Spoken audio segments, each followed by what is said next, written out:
Hi guys, hope everyone's really well. I'm back and new board, the Lost Psycho Killer on the bottom of that pile. So I decided to make this review into a comparison review of the Quiver Killer versus the Psycho Killer, give you guys some ideas on some of the differences.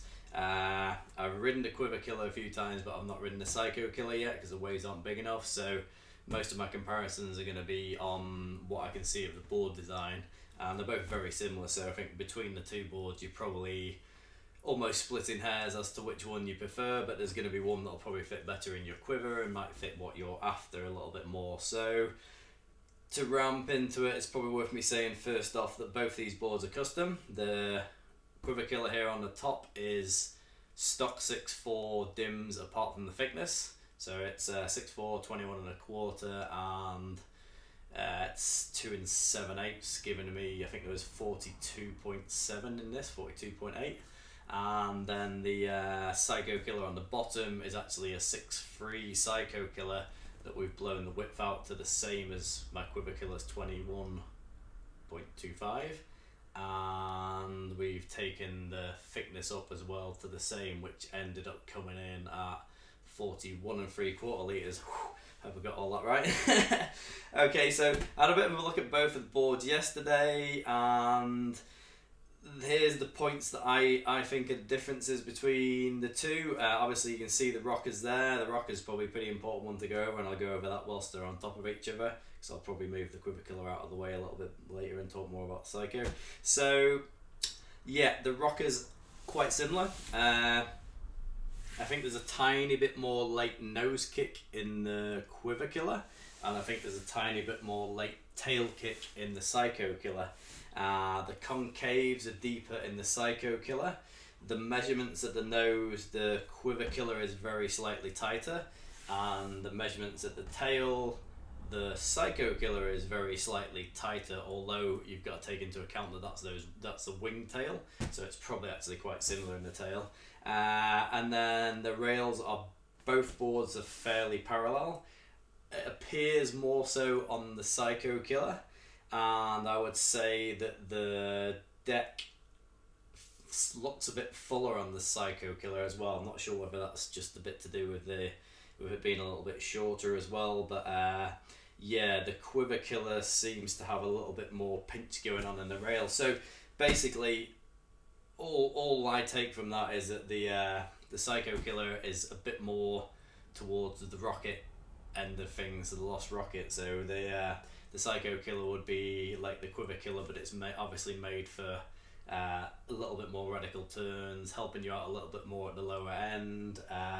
There's a lot more features that are going to aid release on that board than there are in the Quiver Killer. So they say Quiver Killers. I've not really grovelled on either of mine particularly yet, and people do say they grovel really well, but for me a groveler is a puddle jumper at the high end of grovelling, and at the low end of grovelling in the really, really bad waves, I take my beanbag out. So that's my idea of a groveler. Neither of these are really, I wouldn't call them a groveler at all for me personally, but obviously for good guys in punchier waves and probably not wearing as much rubber and not as old and not as overweight, they would probably find some of these grovel quite well. Okay, so you can see the rockers there. I've talked you through the differences between the two rockers.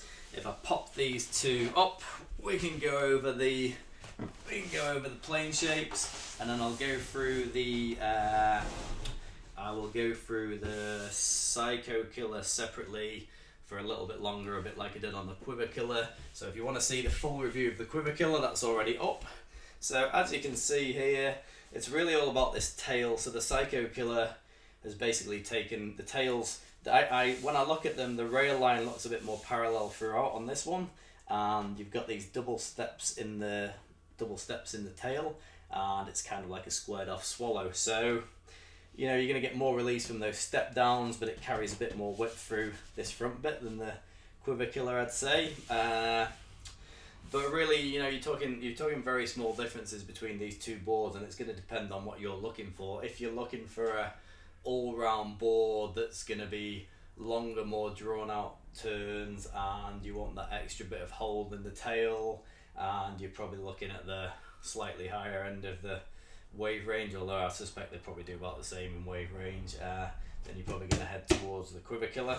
And if you like the idea of the Quiver Killer, but you want something just a bit more snappy and you're a little bit more of a performance turner, you might even find just the fact that it's got a rounded thumbtail is not as snappy as some people would like, whereas this has got a few more features that are orientated towards release. So yeah, you can see the outlines there. As I say, there's slight differences between these boards, but when you're talking about choosing one, it's really personal preference, which end of the wave scale you want it for, and your surfing style. And there's no you're not going to be miles wrong with either one. It's not like the wave range and the surfing and the way they surf and everything isn't going to be night and day. I would say Psycho Killer is definitely going to be a bit more hot doggy for people. So if you want a bit more snappy turns, and you want a little bit more performance in the slightly smaller end of the waves, it's probably going to be a Psycho Killer. And then if you're looking for something that's going to be almost if you're not riding big waves and you want something that's almost like your step up but with a sensible rocker, could end up being this, and then that'll come all the way back. So I would advise wave range to be, I don't think I'd take either of these out here until it was at least chest high, so waves up to here, and then I would say I would be comfortable in head and a half, maybe even double overhead, so at least up to the ceiling in this house, no problem. And I don't really surf too much bigger than that, and we don't really get too much bigger than that. So these slightly flatter rockers, good paddling. I mean, this is basically, I've had a mini driver, and this is basically the mini driver widened out a bit, thickened up a bit, and with a little bit less rocker. That's not a bad comparison as well, if anyone's seen those boards. So yeah, that's the comparisons. Just gonna go on into the Psycho Killer now. So yoink.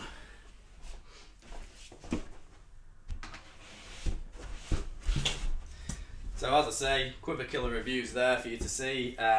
Probably just go pretty quickly over this because they're pretty similar. So the board in general, the rocker's quite mid. It's definitely designed to do a bit of everything. I wouldn't call it a groveler, but I'd call it a really good travel board if you're traveling in New Zealand or the States or the UK. It's probably going to sort most of the waves out for you that are decent, and then you're probably going to have you've either got a groveler and a longboard or just a real down dirty low groveler.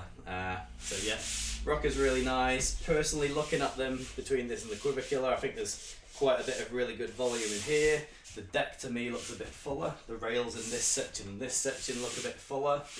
The tail still fins out nicely, similar to the Quiver Killer. The rocker's pretty similar. The concave is deeper on this, and it's quite an aggressive. I actually feel a bit double in there. I actually thought it was just single when you look at it, but it's quite a deep single going all the way through, and I think there's just a bit of double in the back as well. I'll come around and show you that. So as we were saying, you got this quite parallel rail outline, which means you're going to get nice elongated carving turns, and it's going to hold and it's not going to slide out for you when the waves start getting a bit bigger. And I think that's really good for us sort of domesticated riders, where a lot of people, I certainly can't always get the best out of a board a board almost ends up too twitchy for me, if that makes sense. So I actually like something that holds a rail for a long time and carves nicely. As we say, we got this double step here, and then it's like kind of a winged, it's sort of like it's kind of a winged swallow with a notch out of it. So it's like if you took a squash and then took this. It's a bit of a different take on a swallowy fishy tail. I suspect this is going to be not a dissimilar board from the Merrick's Channel Islands Rocket Wide. The Rocket Wide is a bit skinnier in the nose, so again, this board is really good for us normal domesticated guys. You got the 5-pin setup. As I say, this was 6'3", 21 1/4, 2 7/8, and we came in at 41 3/4 litres. And looking at the board, there's plenty of volume in there for me, I'd say. So could have almost come down to the 41 40 maybe if I wanted to. So yeah, I mean, I would have one of these sitting above like your RNF Retro, or your proper groveler like the Beanbag or a Puddle Jumper. This is just gonna give you still good pedal power but better performance. So I will nip round and show you the concaves.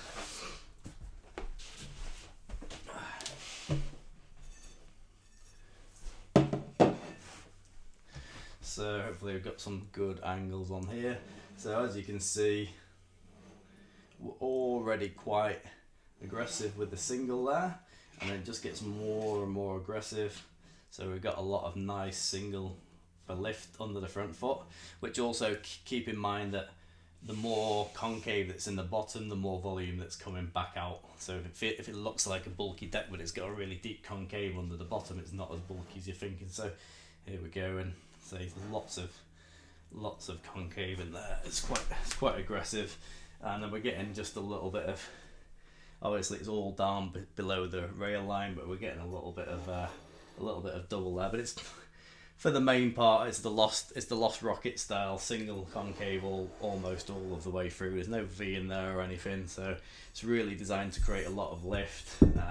So this is definitely more lift creation, drive creation, and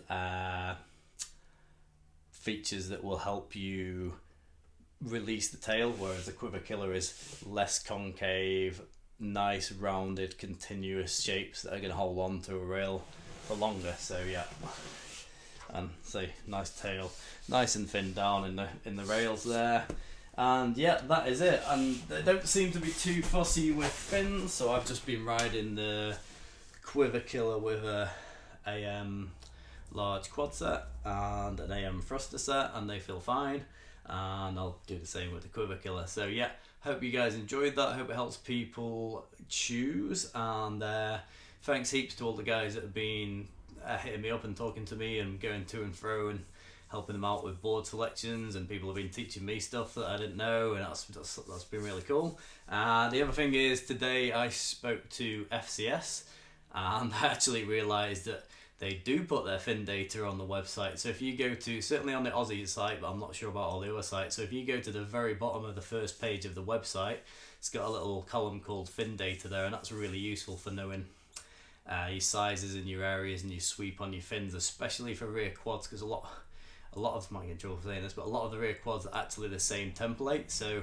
if you've got a Performer medium rear quad, you've actually got an Almerix tri-quad rear quad, you've got a Matt Biolis tri-quad rear quad, you've got a JS tri-quad rear quad. So yeah, so you don't need to buy extra sets just because the colours match, or you think they're different, or you think that the shapers wanted to go with the thrusters, because they're not. They're a manufacturer, FCS, so they're trying to keep the models down to a minimum. There are definitely some different ones in there, like the stretches are quite different. There's a couple of other ones that are different. The firewires are totally different. There's some that have got 50-50 foils, but in the main part, a lot of those rear quads are the same. So if you've got a Performer, a Reactor, and the Carver in your rear quads, you've probably got like 75-80% of rear quads that are actually produced template wise. Yep, so probably pretty long one, but pretty good overview and comparison, and hope you guys enjoy. And yeah, thanks for everyone's support, and please subscribe and like if you can, if you enjoyed it. Cheers, see ya.